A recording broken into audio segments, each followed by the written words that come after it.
those of you who are available, we're going to have a community walk.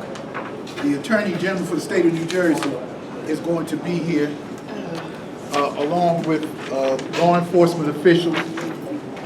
And we're going to start our first community walk. We do this every year. The NACP is a partner. The Coalition for a Safe Community, Atlantic City Police Department, Cape May County Coalition, FBI, Newark Citizens Academy, Atlantic County Prosecutor's Office. We talked about this in several meetings about safety in Atlantic City. People have asked about that. We've had, here's some more fly specimen. We've had Pastor Mitchell here, who's working on the homeless. We've had, in fact, Riggin is here, the Director of Public Safety, talking about public safety. We've had Chief Sarkos here, talking about public safety, and we are concerned as a branch about public safety in everywhere, but especially in Atlantic City, in the neighborhoods, and in the all the districts. The mayor has been here talking about the lighting project. If you are going down Atlantic Avenue and Pacific Avenue, you can see that the lighting project is going forward. Atlantic City will be well lit. Atlantic City will have police officers, and we are concerned not only for the safety of visitors. We don't want people to think we just want visitors to be safe. We want all of you to be safe. So, Director Riggin, when is the new police officers coming on? The new police officers will be graduating September-ish, August, September. So we just had a couple, sorry. He wasn't prepared to speak, but you know, be ye ever ready. Sure. Good evening, everybody. Good evening. Don't heckle me. It hurts my feelings. So we had 3 police officers that I actually do want to talk really briefly about because I'm really proud of this program. In the Live, Work, Learn with Stockton, 3 kids that went to school in Stockton went to the Cape May County Police Academy to become special police officers. They'll come back here, they'll stay in the Stockton housing over the summer, and they'll be Class 2 police officers on the boardwalk for the summer. We really like that program because it keeps these kids engaged, it keeps them in school, which is what we want, and because of the way that we train them, it's complicated, but basically we're not going to get them stolen by some other town. They'll be able to stay and hopefully work with us year after year. It's a cooperative agreement with Stockton, and obviously I think that works good for all of us. We keep those Stockton kids coming back to ACPD. The regular police academy started May, so it will end up like October, somewhere in that, it's 26 weeks now, is give or take how long the police academy is, which for some of us is an awful long time for a police academy to be, but it's 26 weeks.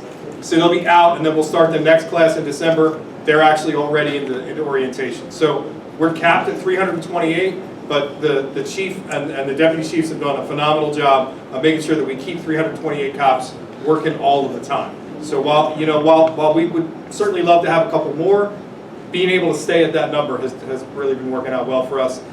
So I would say for Christmas, give or take, you'll be seeing some new police officers out on their own answering some new calls. We'll continue that rotation that we've been talking about. This sort of post 9/11, because we're 25 years past 9/11, 25 years since we had huge hiring surges, and so you're going to see big turnovers across public safety across the country. We're having that here as well. I think it's good for everybody. And I can tell you, we expect some promotions and some transitions within the department soon, again, that I think will be good for everybody. Every time we can move somebody around, I think it gives us some new energy and some new ideas, and it's just healthy. So. Talk about the neighborhood coordination officers. Are they still in existence? The NCOs are in existence.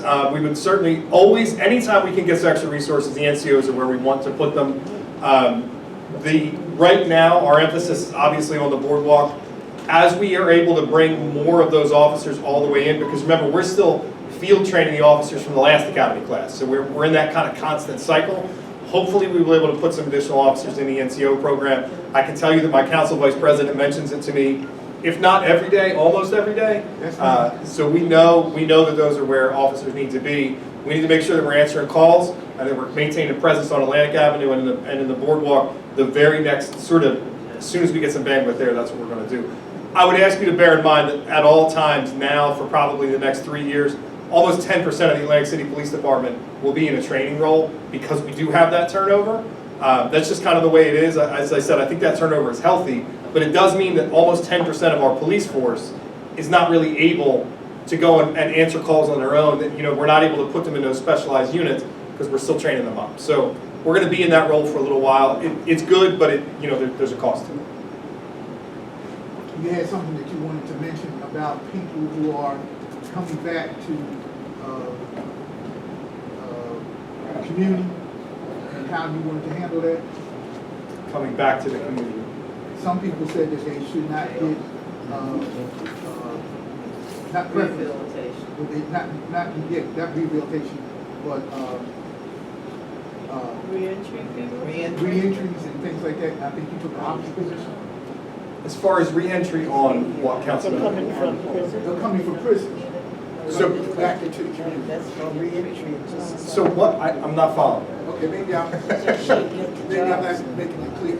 I thought we had a conversation, and I thought it was very interesting that you said you had a idea or proposal of how people should be dealt with if they are incarcerated and get ready to come back and re-enter. So one of the things that we've seen is, you mean with the identification and that sort of stuff? Okay, so one of the things that we've seen recently is a problem with people accessing sort of three different things, right? But all of it comes down to identification and residence.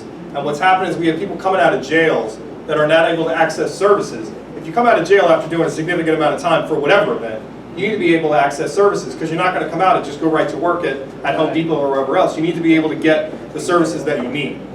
Historically, there have been agencies, and I want to be careful of politics, there have been agencies that have provided those identification cards to be able to give people what they need. Volunteers of America, which you guys may remember, up until recently was on Pennsylvania Avenue. They got kind of moved out, and that wasn't us, so I don't really know the specifics, but they were allowing a lot of people to use that address.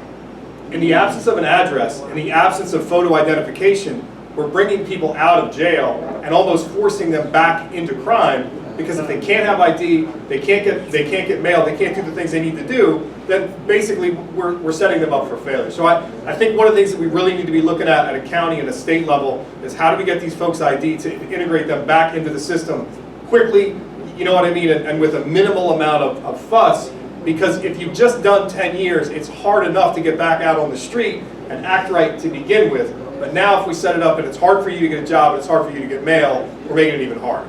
We don't want to see anybody come out of prison ready to do right and not able to because they can't get the simple things like the assistance and the identification, the stuff they need to get out and live a normal life. So we think that we can do better with that, and I think that we're working with our partners where we can to figure out what's the best way to make that happen. I apologize that it took me so long to get there. That's all right. The reason I wanted the director to speak about that is because many of us either have people in our family or people that we know who are in that condition, and we always want to make sure that the NAACP is advocating for, endorsing things that makes the life of the community better. And this is one of those things, so that's why I asked the director to speak to that. I keep looking outside, so I thought we had a speaker coming, and it seems like he might not be coming.